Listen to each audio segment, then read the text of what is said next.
2025ல on page சேஞ்சஸில் என்னென்னலாம் விஷயம் மாறி இருக்கு அப்படிங்கிறத பற்றி பார்க்கலாம். ஃபஸ்ட்டு விஷயம் என்னன்னு பார்த்தீங்கன்னா, டைட்டிலில் 60 கேரக்டர்ஸ் தான் இருக்கணும், மெட்டா டிஸ்கிரிப்ஷனில் 160 கேரக்டர்ஸ் தான் இருக்கணும் அப்படிங்கிற விஷயம்லாம் மாறிடுச்சுங்க.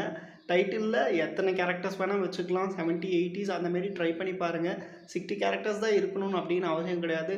அதேமாரி டைட்டிலில் ஒரு கீவேர்ட் தான் இருக்கணும், அப்படி தான் இருக்கணும் அப்படின்லாம் அவசியம் கிடையாதுங்க. ப்ரைமரி கீவேர்டும் வச்சுக்கலாம், செகண்டரி கீவேர்டும் வச்சுக்கலாம். அது எத்தனை கீவேர்ட்ஸ் வேணால் வச்சுக்கலாம். 2 கீவேர்டு யூஸ் பண்ணுங்கள்.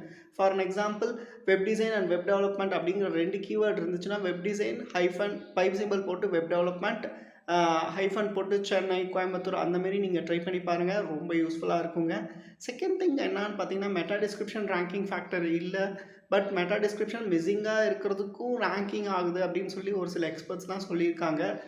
நீங்கள் டைட்டிலில் யூஸ் பண்ண அதே கீவேர்ட் தான் மெட்டா டிஸ்கிரிப்ஷன்லையும் இருக்கணும்னு அவசியம் கிடையாது. நீங்கள் டைட்டிலில் வேறு கீவேர்டு வச்சுக்கலாம், ப்ரைமரி கீவேர்ட். மெட்டா டிஸ்கிரிப்ஷனில் வேறு கீவேர்டு வச்சு ட்ரை பண்ணி பாருங்கள். அடுத்து தேர்ட் விஷயம் என்ன அப்படி மாறி இருக்குது அப்படின்னு பார்த்தீங்கன்னா, H1 ஒரே ஒரு H1 தான் இருக்கணும் அப்படின்னு சொல்லியிருப்பாங்க. இப்போ அந்த கண்டிஷன்ஸ்லாம் மாறிடுச்சுங்க. H1 வந்து 2 H1 வச்சுக்கலாம். அந்த H1ல் வந்து கீவேர்ட்ஸ் வச்சுக்கோங்க. ஒரு H1 வச்சு ட்ரை பண்ணி பாருங்கள். அதுக்கப்புறம் 2 H1 வச்சு ட்ரை பண்ணி பாருங்கள். எக்ஸ்பெரிமெண்ட் பண்ணி பாருங்கள் எப்படி ஒர்க் ஆகுது அப்படின்னு சொல்லி தெரிஞ்சுக்கலாம். அடுத்தது லைக் அந்த கீவேர்ட் ஸ்டஃபிங் அண்ட் கீவேர்டுக்கு ஃபோக்கஸ் பண்ணாமல் நீங்கள் டாப்பிக்கு ஃபோக்கஸ் பண்ணுங்கள். For an example web design அப்படிங்கிறது தான் உங்களோட ப்ரைமரி கீவேர்ட்னா, அந்த ப்ரைமரி கீவேர்டு எங்கெங்கெல்லாம் இருக்கணும் அப்படின்னு பார்த்தீங்கன்னா, title, meta description, H1 and starting of the paragraph and conclusion. இந்த 5 இடத்துல இருந்தால் போதுங்க. மித்த எந்த இடத்துலையும் இருக்கணும்னு அவசியம் கிடையாது. அதுக்கு பதிலாக கான்டெக்சுவல் கீவேர்ட்ஸ் அப்படின்னு சொல்லுவாங்க, அல்லது எல்எஸ்ஐ கீவேர்ட்ஸ். இந்த மாதிரியான கீவேர்ட்ஸ் வந்து நீங்கள் யூஸ் பண்ணுங்கள். ரொம்ப ரொம்ப யூஸ்ஃபுல்லாக இருக்குங்க. ரொம்ப கீவேர்ட்ஸ் ஃபோக்கஸாக யூஸ் பண்ணாமல் நீங்கள் டாபிக் ஃபோக்கஸாக நீங்கள் யூஸ் பண்ணுங்கள்.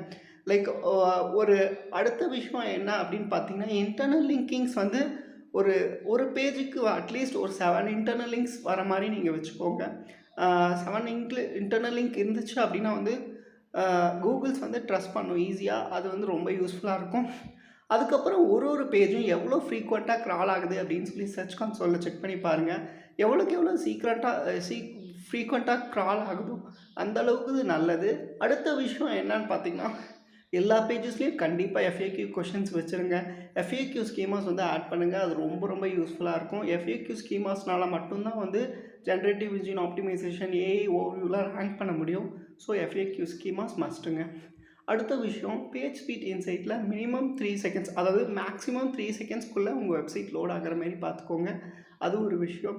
அடுத்த விஷயம் என்ன அப்படின்னு பார்த்தீங்கன்னா, எல்லா இடத்துலையும் நீங்கள் ஆப்டிமைஸ் பண்ணிடுங்க. ஃபார் அன் எக்ஸாம்பிள், யூடியூப் ஆகட்டும், இன்ஸ்டாகிராம் ஆகட்டும், எல்லா இடத்துலையும் இருங்க.